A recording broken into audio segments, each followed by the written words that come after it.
ಎಲ್ರಿಗೂ ನಮಸ್ಕಾರ. Speak Kannada YouTube ಚಾನಲ್ಗೆ ನಿಮಗೆಲ್ಲ ಸ್ವಾಗತ. ಇವತ್ತಿನ ಈ ವಿಡಿಯೋದಲ್ಲಿ ದಿನಪತ್ರಿಕೆಗಳ ಪ್ರಚಲಿತ ವಿದ್ಯಮಾನಗಳನ್ನು ನೋಡೋಣ. ಇದು ರಾಜ್ಯ, ರಾಷ್ಟ್ರೀಯ, ಅಂತಾರಾಷ್ಟ್ರೀಯ ಪ್ರಚಲಿತ ವಿದ್ಯಮಾನಗಳಾಗಿದ್ದು ಮುಂಬರುವ ಎಲ್ಲ ಸ್ಪರ್ಧಾತ್ಮಕ ಪರೀಕ್ಷೆಗಳಿಗೆ ಸ್ಪರ್ಧಾತ್ಮಕ ಪರೀಕ್ಷಾ ದೃಷ್ಟಿಕೋನದಿಂದ ಯಾವ ರೀತಿ ಪ್ರಶ್ನೆಗಳನ್ನು ಕೇಳ್ಬೋದು ಅನ್ನೋದು ನಾವು ಈ ಸೀರೀಸಲ್ಲಿ ನೋಡ್ತಾ ಹೋಗೋಣ. ಇನ್ನು ಕರೆಂಟ್ ಅಫೇರ್ಸ್ ಸೀರೀಸ್ನ ಅತಿ ಶೀಘ್ರದಲ್ಲೇ ಮತ್ತೆ ಸ್ಟಾರ್ಟ್ ಮಾಡ್ತೀವಿ. ಅಲ್ಲಿ ನಿಮಗೆ MCQ ಸಿಗ್ತಾ ಹೋಗ್ತವೆ. ಇಲ್ಲಿ ನಿಮಗೆ ಪೇಪರ್ ಆರ್ಟಿಕಲ್ಸ್ಗಳ ಕಲೆಕ್ಷನ್ಸ್ಗಳ ಜೊತೆಗೆ ಅದರ ಡೀಟೇಲಿಂಗನ್ನು ಎಕ್ಸಾಮಿನೇಷನಲ್ಲಿ ಕೇಳಬಹುದಾದಂಥ ವಿಷಯಗಳು ಅಥವಾ ಅದಕ್ಕೆ ರಿಲೇಟೆಡ್ ಆಗಿ ಎಕ್ಸಾಮ್ಸಲ್ಲಿ ಯಾವ್ದು ಕೇಳಿದ್ದಾರೆ ಅನ್ನೋದ್ರ ಬಗ್ಗೆ ಮಾಹಿತಿನ ನೀಡಲಾಗುತ್ತೆ. ಸಂಪೂರ್ಣವಾಗಿ ವಿಡಿಯೋನ ನೋಡಿ ಮತ್ತು ಈ PDF ಅನ್ನು ನೀವು ಟೆಲಿಗ್ರಾಮಲ್ಲಿ ಕೂಡ ಡೌನ್ಲೋಡ್ ಮಾಡ್ಕೋಬೋದು. ವಿಡಿಯೋದ ಡಿಸ್ಕ್ರಿಪ್ಷನಲ್ಲಿ ಲಿಂಕ್ ಅವೈಲೇಬಲ್ ಇದೆ. ಮೊದಲನೇದಾಗಿ 19 ಡಿಸೆಂಬರ್ರ ಒಂದಿಷ್ಟು ಮಾಹಿತಿಯನ್ನು ನೋಡೋಣ. 19 ಡಿಸೆಂಬರ್ ಐತಿಹಾಸಿಕ ಹಿನ್ನೆಲೆಯನ್ನು ನೋಡೋದಾದರೆ 1927ರಂದು ರಾಮ್ ಪ್ರಸಾದ್ ಬಿಸ್ಮಿಲ್ಲಾ ರೋಷನ್ ಸಿಂಗ್ ಅವರನ್ನು ಕಾಕೋರಿ ಪಿತ್ತೋರಿಯಲ್ಲಿ ಭಾಗಿಯಾಗಿದ್ದರಿಂದ ಗಲ್ಲಿಗೇರಿಸಿದ್ರು. ಸೊ ಇಲ್ಲಿ ನೀವು ನೋಡ್ಬೋದು, ಇವರು 3 ಜನ: ರಾಮ್ ಪ್ರಸಾದ್ ಬಿಸ್ಮಿಲ್ಲಾ, ಅಶಾಕುಲ್ಲಾ ಖಾನ್, ರೋಷನ್ ಸಿಂಗ್. ಇವರು 3 ಜನ ಕಾಕೋರಿ ಪಿತ್ತೋರಿಯಲ್ಲಿ ಭಾಗಿಯಾಗೋದಕ್ಕೆ ಗಲ್ಲಿಗೇರಿಸಿದಂಥ ದಿನ 19 ಡಿಸೆಂಬರ್ 1927 ಆಗಿರುತ್ತೆ.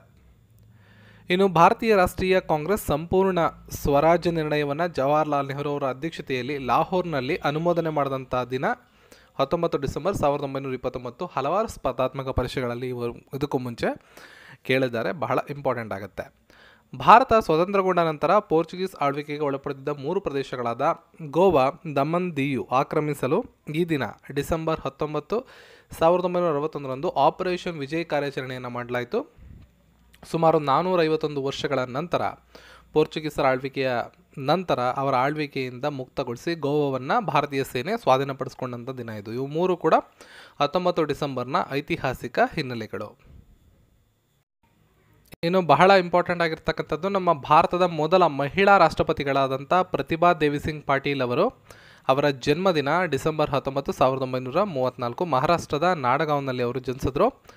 ಜುಲೈ 25, 2007ರಿಂದ 25 ಜುಲೈ 2012ರವರೆಗೆ ನಮ್ಮ ದೇಶದ ರಾಷ್ಟ್ರಪತಿಗಳಾಗಿ ಮೊಟ್ಟ ಮೊದಲ ಮಹಿಳಾ ರಾಷ್ಟ್ರಪತಿಗಳಾಗಿ ಸೇವೆಯನ್ನು ಸಲ್ಲಿಸಿದ್ದಾರೆ ಅವರು. So Indian premier league sports ವಿಭಾಗದಲ್ಲಿ ಹರಾಜು ನಡೀತಾ ಇದೆ. ಇಂಡಿಯನ್ ಪ್ರೀಮಿಯರ್ ಲೀಗ್ನ ಹರಾಜು 2024 ದುಬೈನ ಕೋಕಾ ಕೋಲಾ ಅರೆನಾದಲ್ಲಿ ಆಯೋಜನೆ ಮಾಡಲಾಗಿತ್ತು. ಭಾರತ ಮತ್ತು ವಿದೇಶಿ ಆಟಗಾರರು ಸೇರಿ ಸುಮಾರು 333 ಆಟಗಾರರು ಹರಾಜಿನಲ್ಲಿ ಕಾಣಿಸ್ಕೊಳ್ತಾರೆ. ಇದೆಲ್ಲ ನಿಮ್ಗೆ ಗೊತ್ತಿರುತ್ತೆ.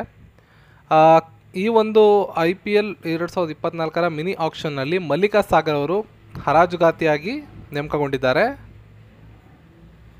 ಹರಾಜುಗಾತಿಯಾಗಿ ಕಾಣಿಸಿಕೊಳ್ಳುವ ಮೂಲಕ IPL ಇತಿಹಾಸದಲ್ಲಿ ಮೊದಲ ಮಹಿಳಾ ಹರಾಜುಗಾತಿಯಾಗಿ ಇವರು ಕೆಲಸವನ್ನು ಮಾಡಿರ್ತಾರೆ. ಇಂಪಾರ್ಟೆಂಟು, ಇದನ್ನು ಕೇಳೋ ಸಾಧ್ಯತೆಗಳಿದೆ ಸ್ಪೋರ್ಟ್ಸ್ ವಿಭಾಗದಿಂದ. ಒಂದಿಷ್ಟು MCQs ನೋಡೋಣ. ರಫೇಲ್ ನಡಾಲ್ ಅವರನ್ನು ಯಾವ ಭಾರತೀಯ ತಂತ್ರಜ್ಞಾನ ಬ್ರ್ಯಾಂಡ್ ರಾಯಭಾರಿಯಾಗಿ ನೇಮಿಸಿದೆ? ಇನ್ಫೋಸಿಸ್ ಅವರು ಇವ್ರನ್ನ ಬ್ರ್ಯಾಂಡ್ ಅಂಬಾಸಿಡರ್ ಮಾಡ್ಕೊಂಡಿದ್ದಾರೆ. ಟೆನ್ನಿಸ್ನ ದಂತಕಥೆ ಎಂದು ಹೆಸರಾಗಿರುವ ರಫೇಲ್ ನಡಾಲ್ ಅವರೊಂದಿಗೆ 3 ವರ್ಷಗಳ ಕಾಲದ ಪಾಲುದಾರಿಕೆಯನ್ನು ಇನ್ಫೋಸಿಸ್ ಘೋಷಣೆ ಮಾಡಿದೆ. 22 ಬಾರಿಯ grand slam champion brand Infosys digital innovation brand ambassador ಆಗಿ ನಡಾಲ್ ಕೆಲಸವನ್ನು ಮಾಡ್ತಾರೆ. ಅತ್ಯಾಧುನಿಕ ಡಿಜಿಟಲ್ ಆವಿಷ್ಕಾರ ಯೋಜನೆಗಳ ಅಭಿವೃದ್ಧಿಯಲ್ಲಿ ಇನ್ಫೋಸಿಸ್ ಜೊತೆ ನಡಾಲ್ ಅವರು ಸಹಕರಿಸ್ತಾರೆ. ಕಿಂಗ್ ಆಫ್ ಕ್ಲೇ ಕೋರ್ಟ್ ಅಂತಲೇ ಈ ಒಂದು ಸ್ಪೇನ್ ದೇಶದ ರಫೇಲ್ ನಡಾಲ್ ಅವರನ್ನು ಕರೆಯಲಾಗುತ್ತೆ. ಇದು ನಿಮಗೆ ಗೊತ್ತಿರಬೇಕು, ಇಂಪಾರ್ಟೆಂಟು. ಯಾವ ನಗರ ಮ್ಯೂಸಿಯಂ ಮರುಸ್ಥಾಪನೆ ಯೋಜನೆಗೆ ಯುನೆಸ್ಕೋದಲ್ಲಿ ಅವಾರ್ಡ್ ಆಫ್ ಎಕ್ಸಲೆನ್ಸನ್ನು ಪಡೆದುಕೊಂಡಿದೆ? ಸೊ ಮುಂಬೈ ನಗರ.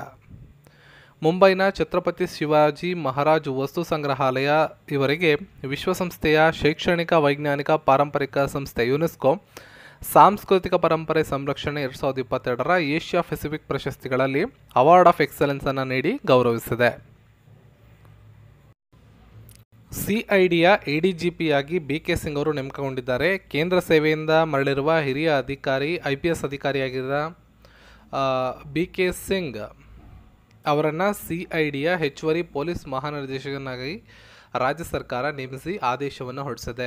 ನಗರದಲ್ಲಿ ಹೆಚ್ಚುವರಿ ಪೊಲೀಸ್ ಆಯುಕ್ತರಾಗಿದ್ದ BK ಸಿಂಗ್ ಅವರನ್ನು ಗೌರಿ ಲಂಕೇಶ್ ಹತ್ಯೆ ಪ್ರಕರಣದ ತನಿಖಾ ತಂಡ SIT ಮುಖ್ಯಸ್ಥರನ್ನಾಗಿ ನೇಮಕ ಮಾಡಿತ್ತು. ಡ್ರೈವರ್ಲೆಸ್ ಕಾರುಗಳಿಗೆ ಭಾರತದಲ್ಲಿ ನೋ ಎಂಟ್ರಿ. ಭಾರತದಲ್ಲಿ ಚಾಲಕರಹಿತ ಕಾರುಗಳಿಗೆ ಅವಕಾಶ ನೀಡೋದಿಲ್ಲ ಅಂತ ಕೇಂದ್ರದ ರಸ್ತೆ ಸಾರಿಗೆ ಸಚಿವರಾದ ನಿತಿನ್ ಗಡ್ಕರಿ ಅವರು ಸ್ಪಷ್ಟಪಡಿಸಿದ್ದಾರೆ. ಅವರ ಉದ್ದೇಶ ಏನು ಅಂದರೆ ಚಾಲಕರಹಿತ ಕಾರುಗಳು ಭಾರತಕ್ಕೆ ಬಂದರೆ ಸುಮಾರು 80 ಲಕ್ಷಕ್ಕೂ ಹೆಚ್ಚು ಚಾಲಕರ ಕೆಲಸಕ್ಕೆ ಕತ್ತರಿ ಬೀಳುತ್ತೆ. ಜೊತೆಗೆ ಚಾಲಕರಹಿತ ವಾಹನಗಳು ಕಡಿಮೆ ಜನಸಂಖ್ಯೆ ಹೊಂದಿರುವಂಥ ದೇಶಗಳಿಗೆ ಸೂಕ್ತ ಅಂತ ಅವರು ಅಭಿಪ್ರಾಯವನ್ನು ಪಟ್ಟಿದ್ದಾರೆ.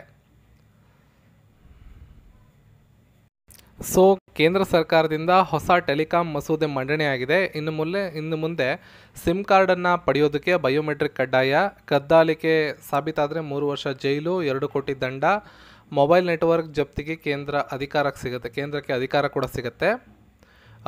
ಶಂಕೆ ಉಂಟಾದರೆ ವೀಕ್ಷಣೆಗೆ ಸರ್ಕಾರಕ್ಕೆ ಹಕ್ಕು ಕೂಡ ಸಿಗುತ್ತೆ. ಅದರ ಬಗ್ಗೆ ಒಂದಿಷ್ಟು ಮಾಹಿತಿಗಳನ್ನು ಇಲ್ಲಿ ಕೊಟ್ಟಿದ್ದಾರೆ.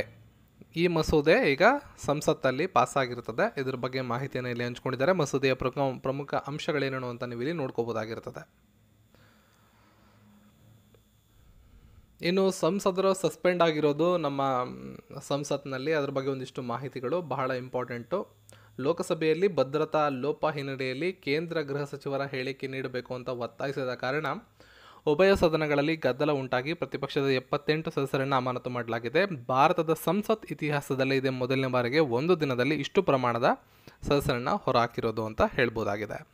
ಈ ಹಿಂದೆ 1989ರಲ್ಲಿ ರಾಜೀವ್ ಗಾಂಧಿ ಸರ್ಕಾರ ಏಕಕಾಲದಲ್ಲಿ 63 ಸಂಸದರನ್ನು ಏಕಕಾಲದಲ್ಲಿ ಅಮಾನತು ಮಾಡಿತ್ತು.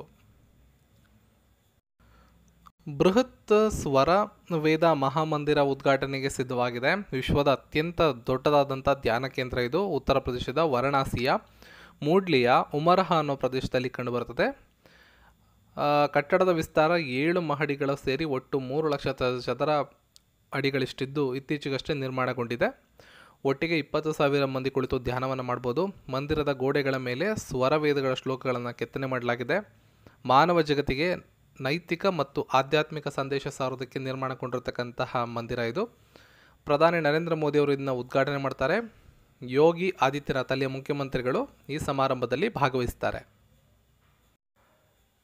ಸ್ವದೇಶಿ ನಿರ್ಮಿತ UAE ಮೊದಲ ಪರೀಕ್ಷೆ ಯಶಸ್ವಿ. ಭಾರತೀಯ ನೌಕಾಪಡೆಯು ತನ್ನ ಸ್ಥಳೀಯ ವಿಮಾನವಾಹಕ ನೌಕೆ NS ವಿಕ್ರಾಂತ್ನ ಡೆಕ್ನಿಂದ ಸ್ವದೇಶಿ ನಿರ್ಮಿತ ಮಾನವರಹಿತ ವೈಮಾನಿಕ ವಾಹನ ಲ್ಯಾಂಡಿಂಗ್ ಮತ್ತು ಟೇಕ್ ಆಫ್ ಅನ್ನು ಮೊದಲನೇ ಬಾರಿಗೆ ಯಶಸ್ವಿಯಾಗಿ ಪರೀಕ್ಷೆ ಮಾಡಿದೆ.